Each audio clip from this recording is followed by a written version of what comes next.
قدرت تبع اوضه الدرس؟ طيب ماشي، هقول لحسن اهو. ماشي. طيب ماشي.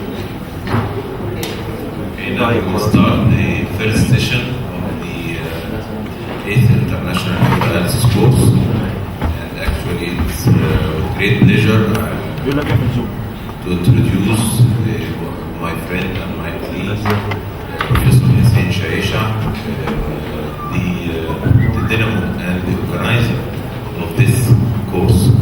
Professor Sheashaa will give us a talk about the magnitude of the problem of end-stage renal disease and renal replacement therapy. Professor Sheashaa. Thank you very much, Professor Anwar, for this nice introduction. This is the start of the 8th International Hemodialysis course, and I'll start the program with a presentation of the magnitude of the problem. First of all, I would like to thank the Egyptian Agency of Partnership for Development, represented by Mr. Khalid Saeed, and I am appreciating all the efforts you did for this organization and coordination. So thank you very much for your all activities from yesterday, and I think you started the organization 6 weeks. Thank you very much. And I'm going to discuss the magnitude of the problem under these headings: epidemiology, and by epidemiology I mean incidence, prevalence of the problem, because if it is problematic, it should be prevalent. Secondly, is it associated with outcome?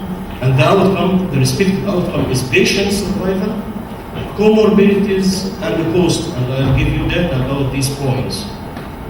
Vascular access, because it is the access for dialysis, is very important, crucial. And so I'll give 1/3 of the presentation to discuss some issues related to vascular access. And then before regarding some misconceptions related to vascular access.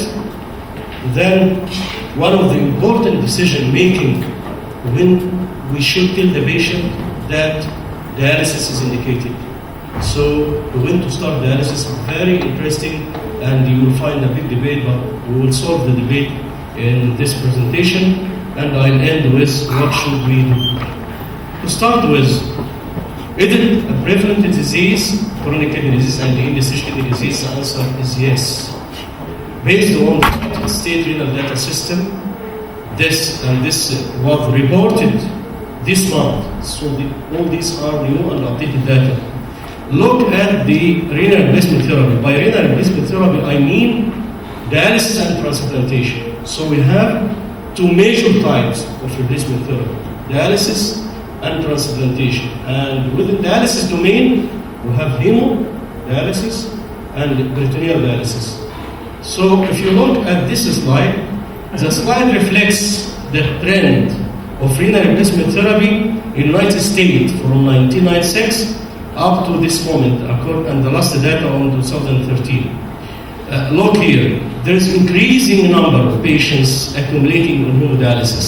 So hemodialysis constitutes the major renal replacement therapy modality. And this is the transplantation. So hemodialysis followed by transplantation and followed by peritoneal dialysis. And if you look to all patients treated with replacement therapy, you can find increasing trend from here, just 10 years or something like that, from this figure up to more than 700,000 in the United States are treated with replacement therapy. So it is a very common modality. And this is regarding the incidence in thousands. Again and again, a lot of patients treated with dialysis, transplantation, and peritoneal dialysis every year. The second point, regarding the age. This sector of the slide reflects the incidence. This is new patients admitted to the renal replacement therapy, and this for the prevalence. What can we see is the most common age is between 45 and 60 years. This means the productive age is affected by and treated by this modality. And the second important point from the data, there are accumulation of aged patients, 65 years and more. So this is another point. Let us discuss the cause. What are the most common causes of end-stage kidney disease. I told the United States Renal Data System, because this is relevant data. We have relevant data and we can analyze. But you can find the incidence and the prevalence and different causes in every side has its unique causes. But the majority of patients who were treated by renal replacement therapy are due to diabetes. So the major cause of end-stage kidney disease in the United States is diabetes, and you can find this is the line of diabetes increasing all over the years because this is a prevalence, and this number in thousands, followed by hypertension, followed by glomerulonephritis, and lastly cystic kidney disease, and principally polycystic in the cystic domain.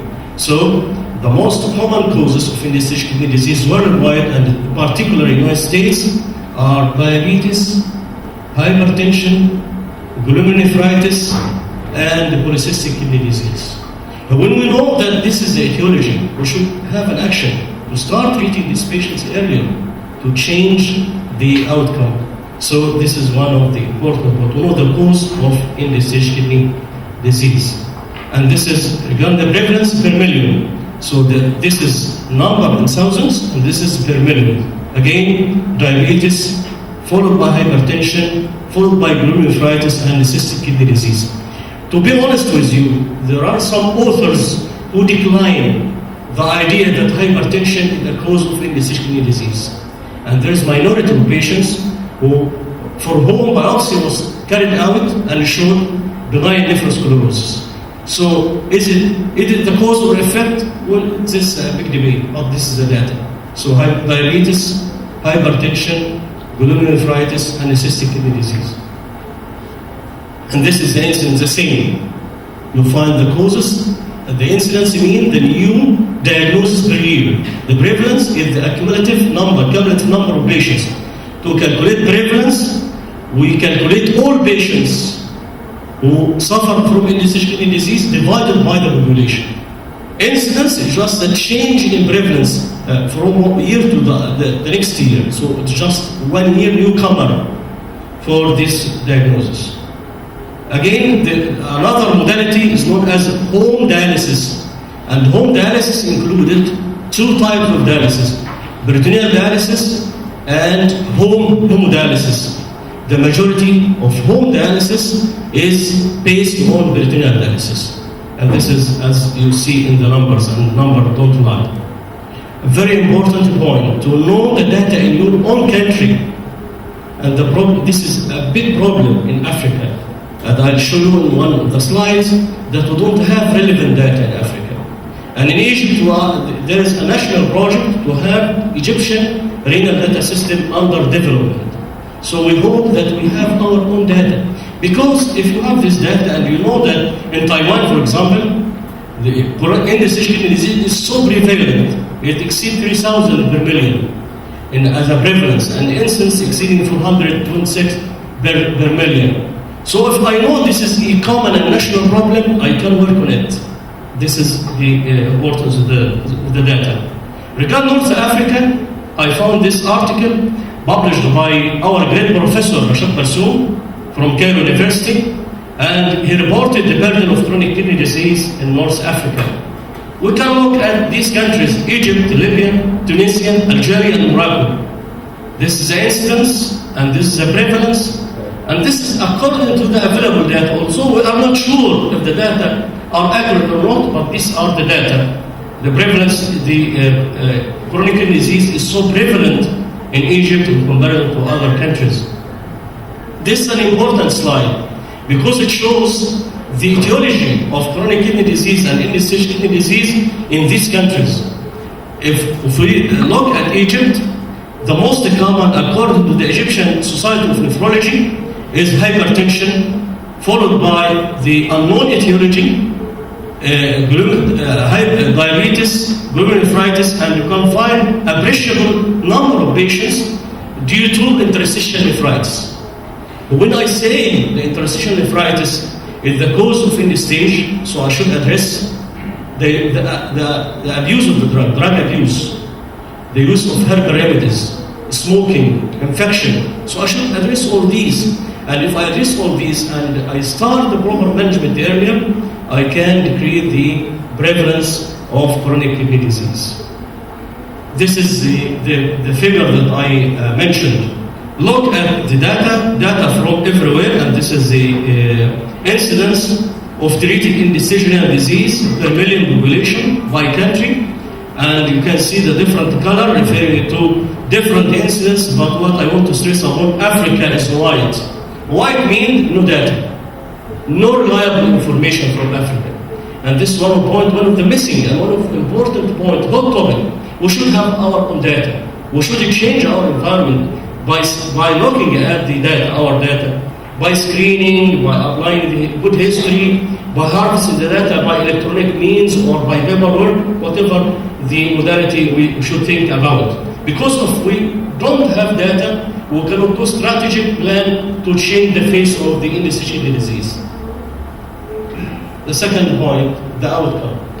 Do you expect that indecisional kidney disease or chronic kidney disease is associated with important outcome?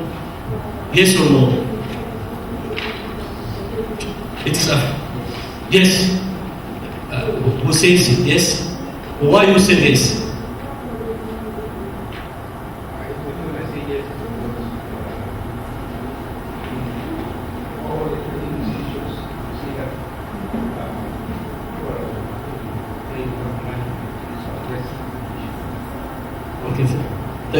Thank you. So to answer this question, I should give you data for convincing you. But when I say any subject, any topic, any problem associated with outcome, it should be associated with solid outcome. And the solid outcome criteria is patient survival. So if the disease is associated with mortality, it's important disease. If it is prevalent, as I mentioned, it is important disease. If it's associated with comorbidities, it is an important disease. If it's associated with high cost, it is an important disease. Look at the data. This is not in the stage, this is chronic kidney disease, because we diagnose chronic kidney disease based on estimated GFR. And we have 5 stages of chronic kidney disease. Normal estimated GFR, but there is abnormal urine, proteinuria, persistent albuminuria, hematuria, etc. This is stage 1. From 90 to 60, it is stage 2. From 60 to 30, stage 3. From 30 to 15, 4, and below 15, it is stage 5 chronic kidney disease. These are the definitions of chronic kidney disease. If you look at the sector of mortality, if you are looking at chronic kidney disease versus no chronic kidney disease, either the data unadjusted or adjusted, you can find a difference, a big difference in mortality between chronic kidney disease and no chronic kidney disease. Although you can see here some improvement in the outcome, but still there is a big gap between patients who suffer from chronic kidney disease or who don't have chronic kidney disease. So the presence of chronic kidney disease diagnosis is bad news because it's associated with mortality. And the higher the stage of chronic kidney disease, this means the lower the estimated GFR, the higher the mortality and the lower the probability of survival.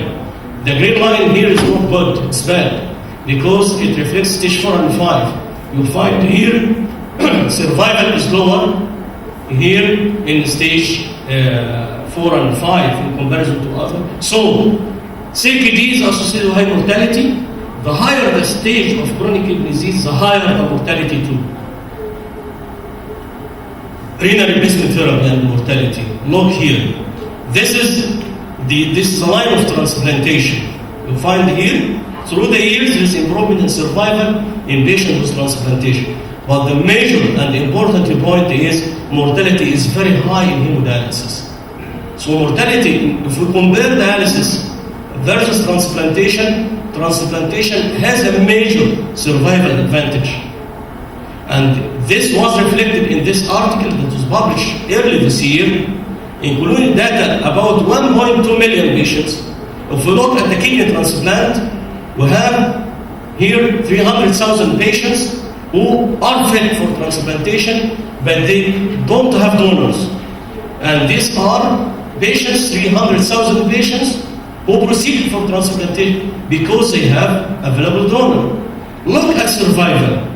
The median survival for patients who are treated with dialysis is just 5 years in comparison to 12 years of transplantation. This means that transplantation offers a survival advantage in comparison to dialysis. By another means, the best available modality to replace kidney function is renal transplantation. Although it is not the ideal, because you can find complications like rejection, infection, recurrence, etc. So it is the best, but not the ideal. But if you compare it to dialysis, it gives us better quality of life, more physiological treatment, and survival advantage. It's a very long slide. And if you look here, the 5-year survival for hemodialysis patient even is lower than many cancers, like prostate, thyroid, breast cancer. So if the mortality is high, we should do something to change the mortality, because a lot of money is expended in this modality and there is high mortality. So we should improve the care of these patients. And this is by modality. If we look at hemodialysis and peritoneal dialysis, in the past, peritoneal dialysis was associated with higher mortality. But currently, the mortality in hemodialysis is exceeding the peritoneal dialysis rate. One of the important messages that I want to convey, look here. If this is the hemodialysis, the mortality is very high in the early period, within the 3 months of starting dialysis. So we should think of proper care, proper preparation of the patient in pre-dialysis care, education, the facility, improvement of the facilities, new introduction to the dialysis by the best chair. So this will, I think, this will be reflected on the outcome, and this is the data. Again, a lot of comorbidities. Patients with chronic kidney disease have a lot of cardiovascular problems, like atherosclerotic heart disease, hypertrophy, heart failure, etc. And you know that chronic cardiovascular disease is the leading cause of mortality in chronic kidney disease, in dialysis and transplantation. So another data given us that this is a very interesting and very important domain. We have here high mortality, high comorbidity, high rate of hospitalization, and this is a cost in nice state. So this is a cost through 1 decade, 10 years, from 2003 to 2013. What you find, the cost is increased from $15 billion per year to currently $30 billion. So a lot of money is expended to treat these patients. And this is the cost of their modality. As you see, hemodialysis constitutes large amount of money in comparison to transplantation and peritoneal dialysis. This is a very interesting slide because it gives us the total Medicare in-decision disease expenditure per person per year by modality. If you look here, this is for transplantation. The cost of transplantation for this is a hemodialysis patient. The cost of hemodialysis patient exceeding $80,000 per year, just for one patient for hemodialysis. Peritoneal dialysis, it is $65,000 or $70,000 per year, and transplantation, it is between $30,000. So at the end of the day, transplantation over advantages and is less costly. So this is the data.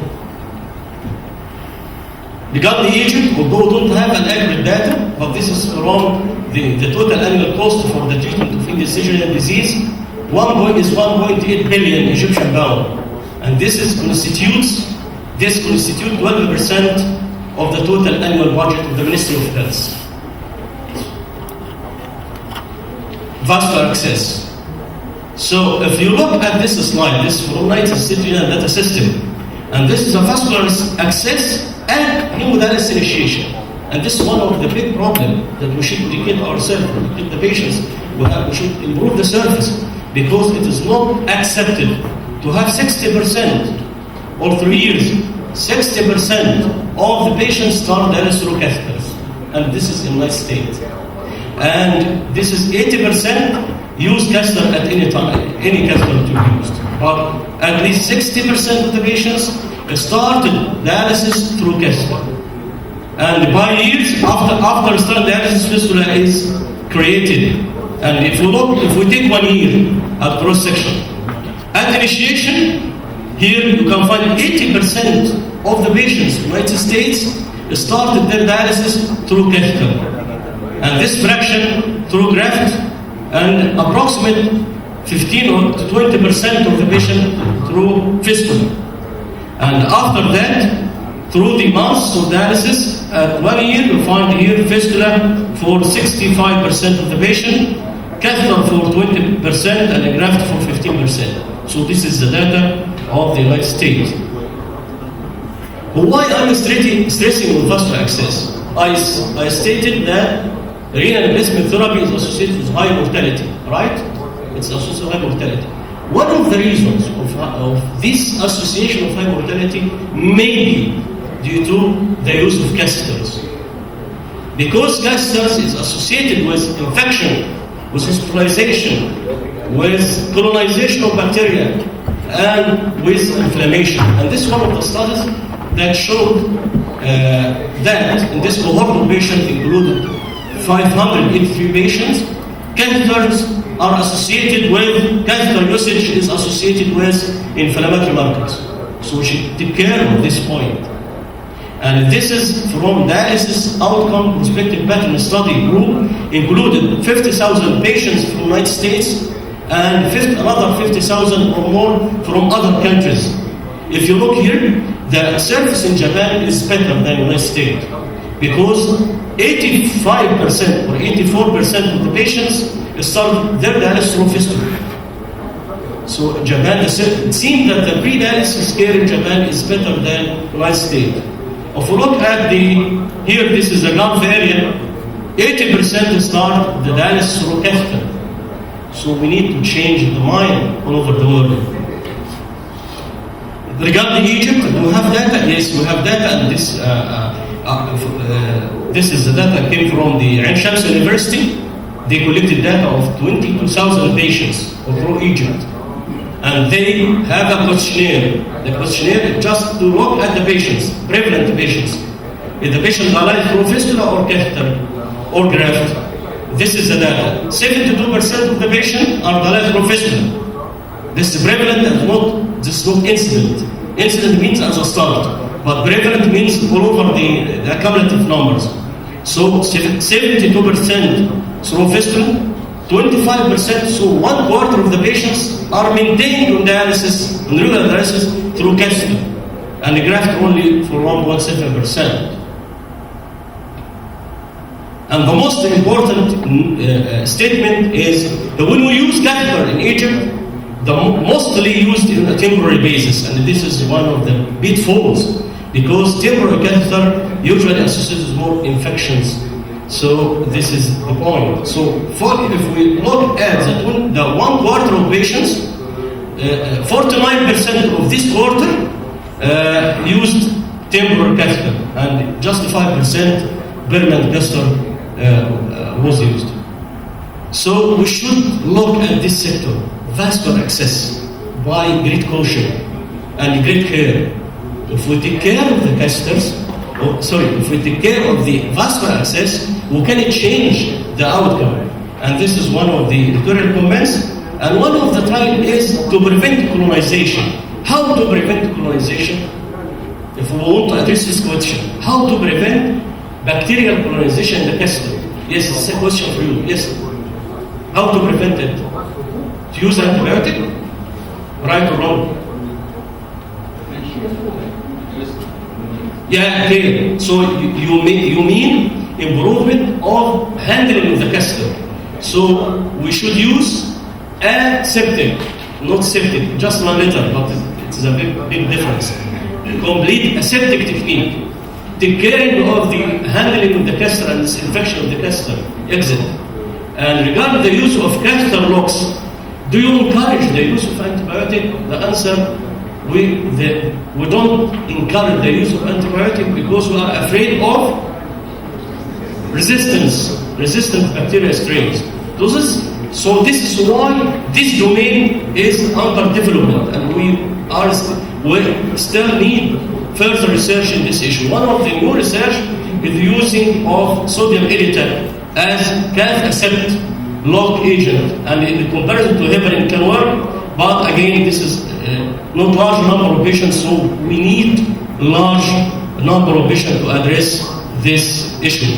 This cathecept is not antibiotic, but it has antimicrobial and some anticoagulant activity.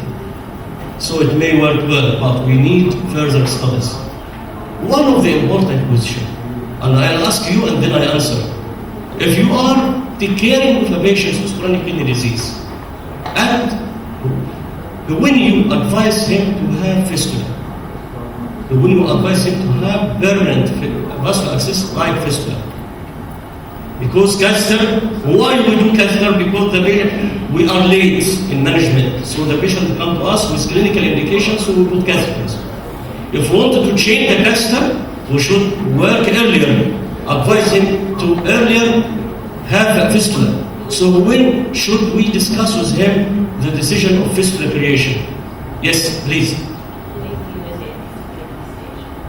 Stage 4. There is no 4B. The stages of chronic kidney disease 3A, 3B, and 4. Okay, stage 4. Yes, yes.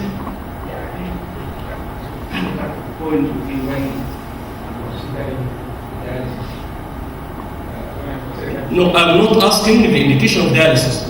I asked when we should advise our patients to go to vascular surgeon for creation of a fistula. Yes, please.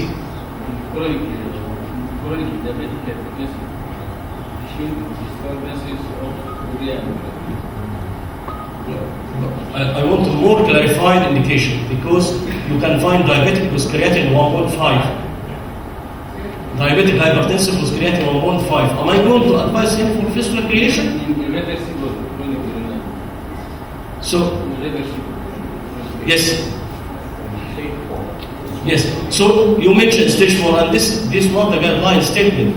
If the patient is stage 4, there is a stage of advice for fistula creation. Look at this data. This is very interesting data because we should individualize. We have guidelines, and I am a person who evaluates the patient. So I should evaluate patient by patient in an individualized manner. Look here.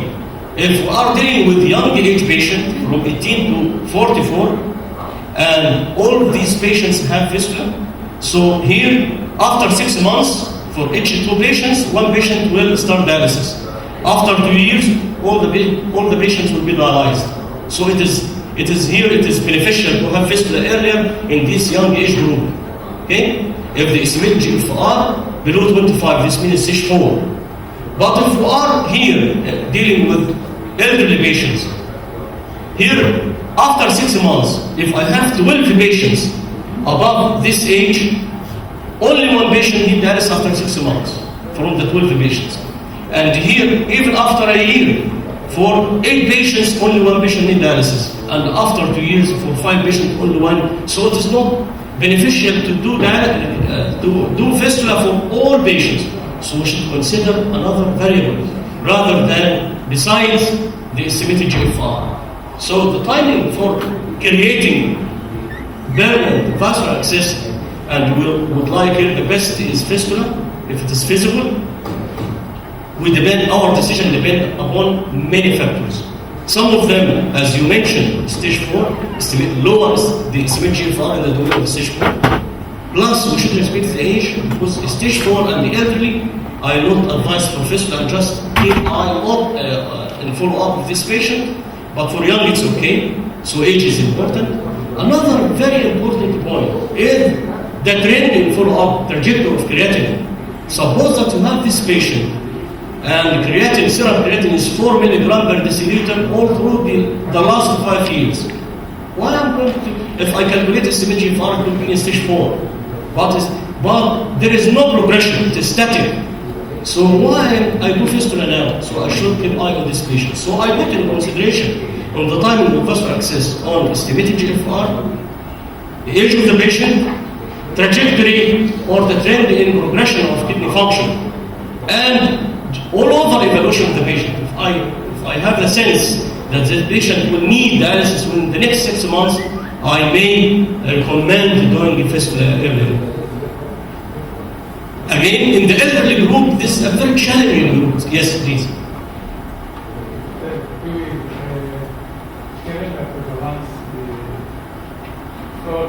Need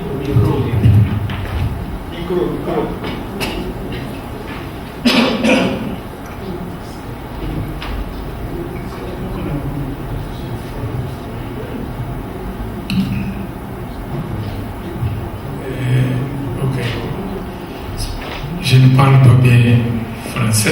Okay. Mais, Just a bit. mais oui, oui.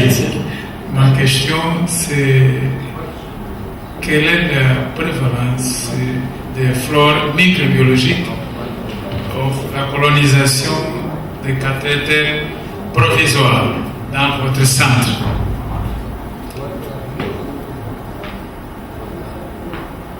Dr. John, if you can.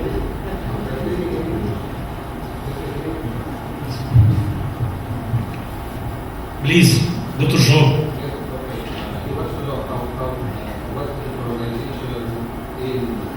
No, les tâches. Yeah. The very interesting question. Prevalence, okay. Yes. Yeah. Les types de microbiologiques, okay? Well, yes, I got your question now after the translation, and thanks, Dr. John. The answer is we are lucky because in the center we depend on fistula. So the majority of patients in dialysis center in this dialysis facility, in our dialysis facility, is through fistula, and the use of catheter is very, very infrequent. So it is not a problem in our center. And whenever we have a patient with catheter and complaint of fever, we evaluate him by blood culture, and we have a well-established microbiological lab, but it is so infrequent, so it is not so common in our center. Because you can say all patients in the dialysis center, in the dialysis service here, are dialyzed through fistula. But if you have a catheter, we should always look at the catheter is essentially a site for colonization. Either the organism introduced with the introduction of the catheter, or the colony, the biofilm, is resistant to antimicrobial, even if you use antimicrobial drug. So our policy, if you are confronted with a patient who is dialyzed with catheter and there is a fever, and this fever is persistent beyond 48 hours, we start the antibiotics. If this permanent catheter, and after a week, if there is no response to antimicrobial and we have the cultures, we think of removal of the catheter. And if it is temporary catheter, we remove it. And we take culture tip as well, blood culture and culture tip, and deal with the organism. And I think Professor Ashraf Foda can give us a hint about this issue because he had enormous experience in Egypt and Saudi Arabia about dealing with catheter, because they use catheter there more than here. Dr. Ashraf. I think in temporary catheter, when we have evidence of catheter-related sepsis, I will remove the catheter. In permanent catheter, I can give chance, as Professor Hussein said. I can give chance for 48 hours. 48 hours treatment. If there is response, I will give chance. I will keep the catheter. We have sometimes salvage procedure in permanent catheter. I can try exchanging this permicast over the wire in another chance. Otherwise, I will remove it if no response. But again, we are lucky because we depend on the fistula. The use of catheter is so limited in this center. Regarding the aged patients, it is very challenging because, as I mentioned, in the aged patient we can wait down to estimated GFR below 15, and even if it is below 15, I should look at the patient and the progression, the presence of symptoms, the presence of complication. So in this study that includes 17,000 patients, all of them were elderly, above 67 years. Look here, this is all of these patients were subject to creation of fistula. 9,000 have successful fistula, matured the fistula, and this is one of the big pitfalls in the fistula, failure of maturation. And the other failure, 7,000. If we look at the odds for success, if the fistula is created before 6 months before starting dialysis, the odds of success is like you see here, this is 1. So if the interval between creating the fistula and need of dialysis is less than 6 months, the odds for success is lower. You can say to me, it's okay for all elderly patients, I'll go ahead and do fistula 6 months, 9 months, 1 year even before dialysis. What is the problem? The problem is, if you create fistula earlier, you will need a lot of interventions to keep it patent in this age group. So the wisdom is needed when we deal with elderly patients. And the decision is based on a common sense and looking at the progression of the kidney function, and as well if there is any symptoms related to chronic kidney disease or uremia. So timing of fistula placement is still in the perspectives and still very crucial. One of the important points to increase maturation of fistula is to allow after fistula creation controlled exercise program, like you see in this slide. Elbow flexion extension, wrist flexion extension, hand open and close, and this is in a controlled fashion. It is important. Regarding the pitfalls, one of the important pitfalls that we made here, if we discuss with the patient chronic kidney disease education, and we say to him, it seems that we are approaching the need for dialysis, so we should have fistula. And then we educate him what's meant by fistula, and then he will say to us, yes. You have a question? Yes. Yes.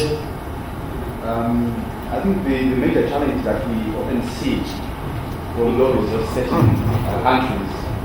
Please raise your voice, please, or use the mic. The challenge that we are going to see, or that we have been seeing in low resource setting countries, is the issue of HIV disease as a risk factor for most of the patients with chronic kidney disease, whether from HIV, whether associated with treatment. And I think when we talk about interventions, where we now talk about fistula issues, temporal catheter, the rate of infection or rate of fevers in those patients seems to be quite significant.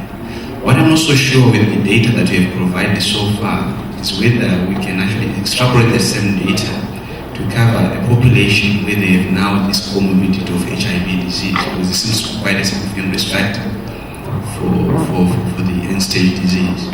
So the question now is to say, are we going to behave the same in terms of the data that we have to extrapolate to this population, which is at a very high risk? In my center, most of our patients that we actually have in the hospital, for instance, we at the hospital we only dialyze patients who are HIV negative. Patients who have HIV positive disease are dialyzed in the private. But what you then see is that we have much more HIV disease with quite significant challenges in those patients, particularly in terms of vascular access issues. What would be sort of your take on this issue or your recommendation? Because the data that you do provide doesn't seem to encompass the issue of HIV disease and what are the challenges that might be there in that population.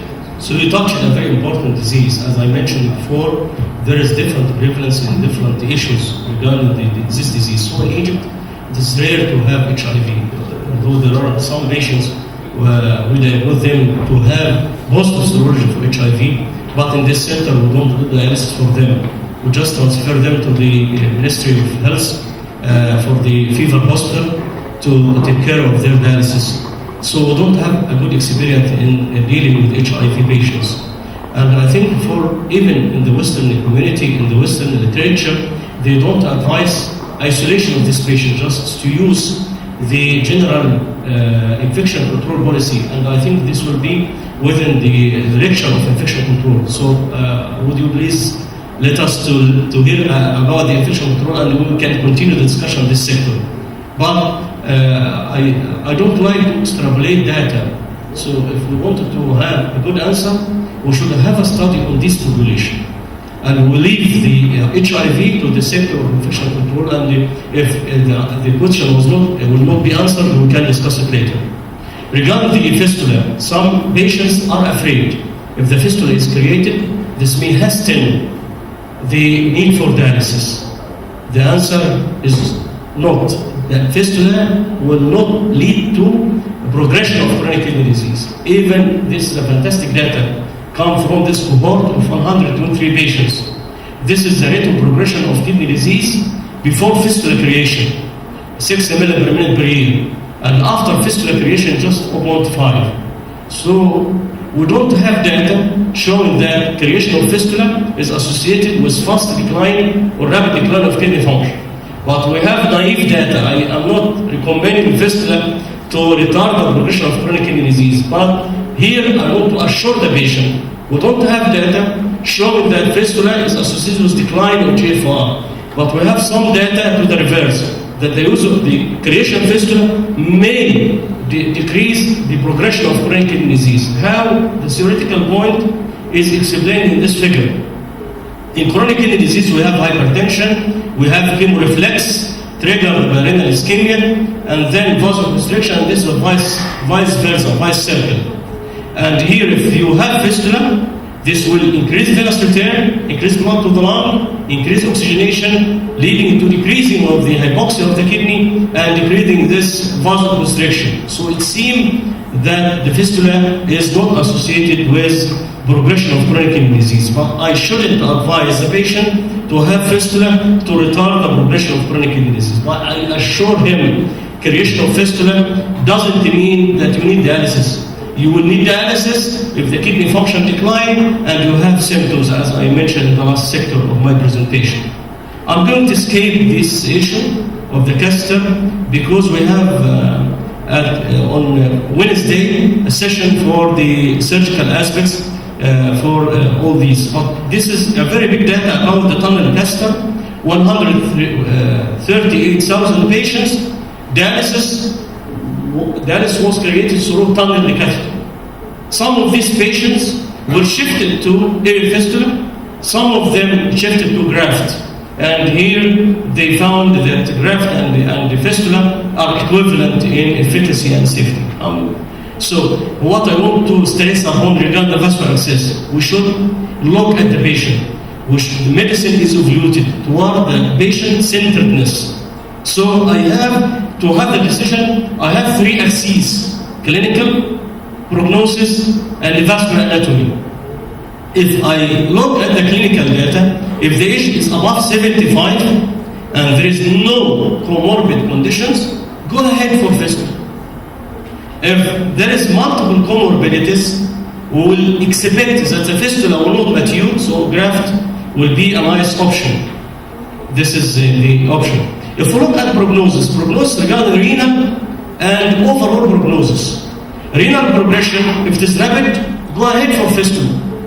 If it is slow in progression, postpone the decision of permanent vascular access, and you may think of graft just 2 weeks before the need of dialysis. So this is, if you assess the overall survival and no other life-threatening condition, go straight for fistula. And if there is multiple comorbidities and the presence of non-renal life-threatening illness, consider graft or tunnel catheter according to the patient situation. If you are from those who believes in the vascular anatomy, if you have an artery above 2 millimeter, vein above 2.5 millimeter, no stenosis, you can, and no risk for failure to mature, go straight for fistula. So this is clinical approach, how to decide the best vascular access for your patient. This is one of the figures that I want you to give a comment. What's your comment on this photo? If this is right or wrong? This is dialysis or central catheter, double lumen catheter. What is wrong in this slide? What's wrong?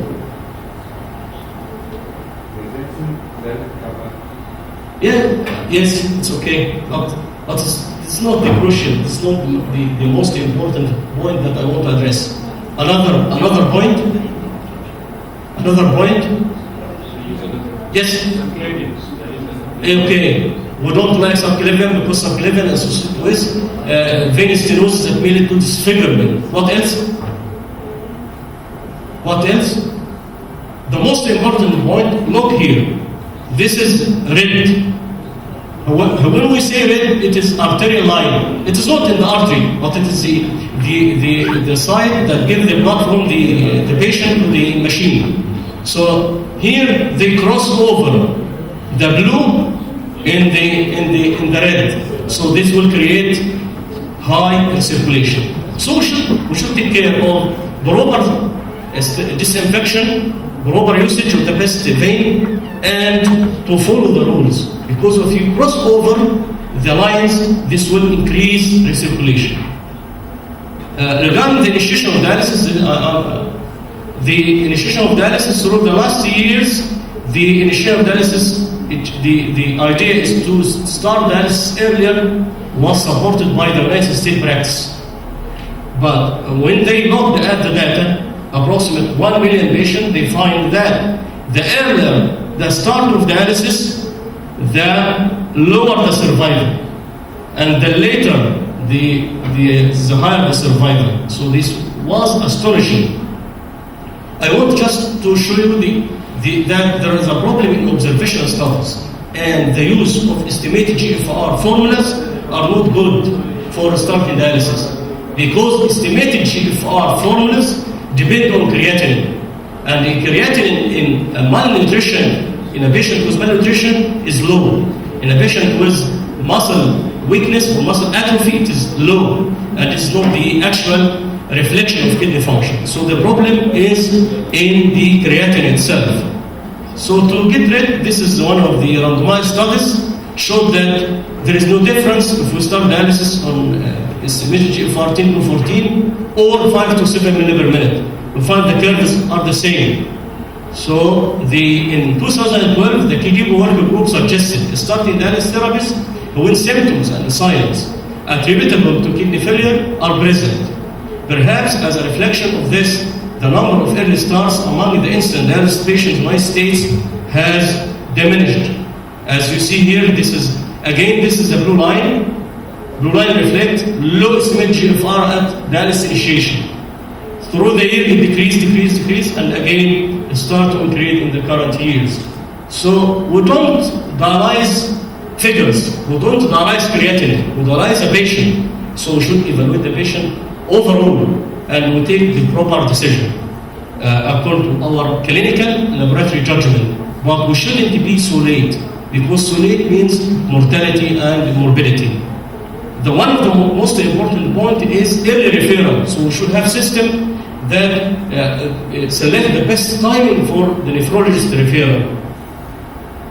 So initiation of dialysis should be timely, neither early nor late. And this is the current KDOKI 2015 update. Showed the working group favor an individualized approach to timing dialysis initiation. So if we wanted to have an answer, if the patient is in stage 5 chronic kidney disease, estimated GFR below 15 ml, my decision is not primarily on estimated GFR, but I should focus on this group of patients because I'm expecting to find symptoms in this patient. I evaluate these patients if estimated GFR below 15. If I find volume overload, precarditis, tendency to resistant hyperkalemia or acidosis, I may start dialysis even if estimated GFR 15 ml per minute. But if I have a patient with estimated GFR 10 ml per minute and no acidosis, no hyperkalemia, no clinically manifest overload, I can follow up this patient in low clearance clinic. So long as I have the follow-up for this patient, I can postpone the dialysis until I am convinced by the best timing of dialysis. If I don't have the follow-up protocol, it's better to start dialysis for these patients. And I think after the finish of the talk, Professor Ashraf will give us his experience in this point, because if we start delaying, this may put the patient in a very bad situation. What should we do? We should improve our care. We should put the patient centeredness or patient wishes in front of our eyes, because patients with chronic kidney disease, especially stage 5, have a lot of symptoms. As you see, general symptoms, fatigue, dizziness, itching, a lot of symptoms. Cardiovascular manifestation, respiratory manifestation, sleep disorders, neurological disorders, gastrointestinal and pain. So a lot of symptoms. So our objective with dealing with this patient, we should improve the symptomatology, because this is the patient needs to be improved, his situation to be improved. So we should concentrate on the patient symptom. So this is patient-reported outcome to the extent that FVGA added to the randomized control trial and subjective parameter, which is patient-reported outcome. So we should take care of that, and we should have scores to predict the poor prognosis. This is a predictor For elderly patient, this 9 score depends on 9 points, and the patient, the higher the score, the higher the risk of mortality, and the higher the need for care. We should take care to do diagnose early, deal early.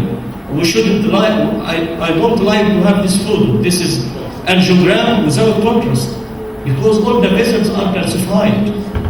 So if we wait until our patients suffer from this scenario, this is a very bad situation. So we should have an early action before finding this catastrophic vascular calcification.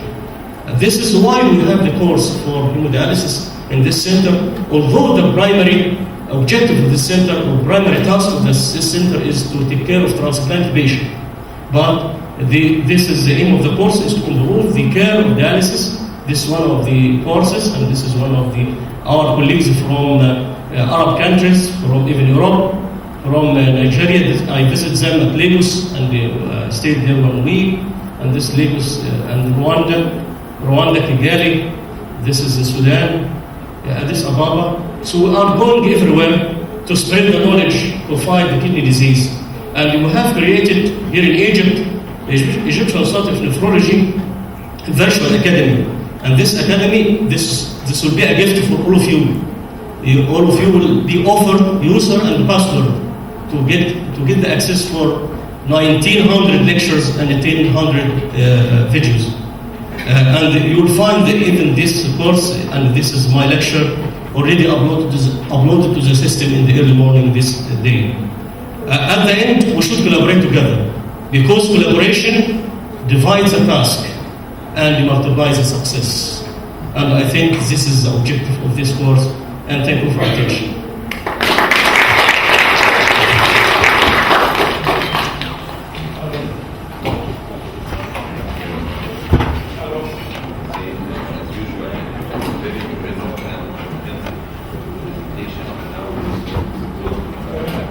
Yes, please.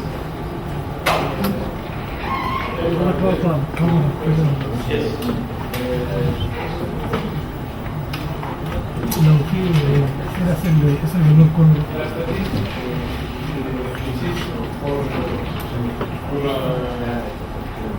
Anwar,